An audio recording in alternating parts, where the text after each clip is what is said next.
2 விதமான கருத்தியல்கள் இருக்கு கல்வியை சார்ந்து.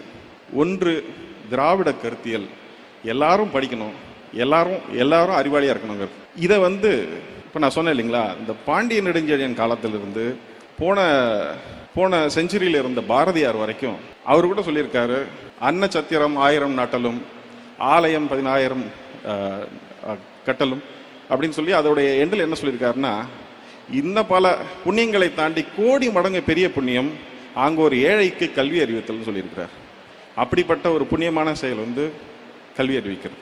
இப்போ ஆரிய கருத்தியல்ல என்ன நடந்திருக்குன்னா, கற்கணும்னு ஆசைப்பட்ட ஒரு பையன் போய் ஒரு ஆசிரியர்கிட்ட கற்கணும்னு கேட்டபொழுது, நீங்க எந்த ஆளுன்னு கேட்டு உனக்கு சொல்லித்தர மாட்டேன்னு அனுப்பிச்சிட்டார்.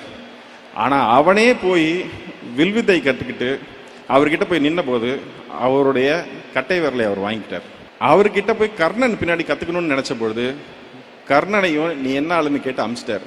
அவர் கிருபாச்சாரியார்கிட்ட போய் கேட்ட பொழுது அவர் கேட்கும்பொழுது இல்லை நான் மேட்டுக்குடின்னு சொல்லி அவர்கிட்ட தொழில் கற்றுக்கிட்டார்.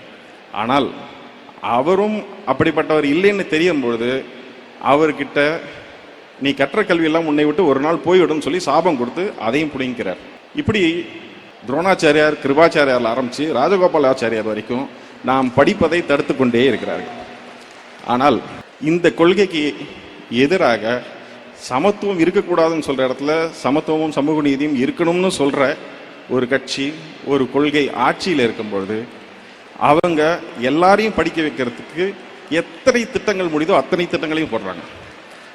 காலை உணவு கொடுக்குறாங்க, நான் முதல்வன் இருக்கு, தமிழ் புதல்வன் இருக்கு, இந்த இப்படி அவங்க ஒரு வரிசையா திட்டங்கள் போட்டு எப்படியாவது படிச்சிருக்கன்றாங்க.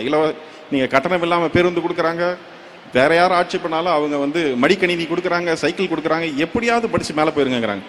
இதை தடுப்பதற்கு அவங்க முன்ன கட்டைவரில் கேட்ட மாதிரி கர்ணனுக்கு அம்னீஷியா கொடுத்தா மாதிரி இப்போ புதிய கல்விக் கொள்கையை கொண்டாந்து உங்களோட தடுக்கிறத தடுக்க பார்க்குறாங்க.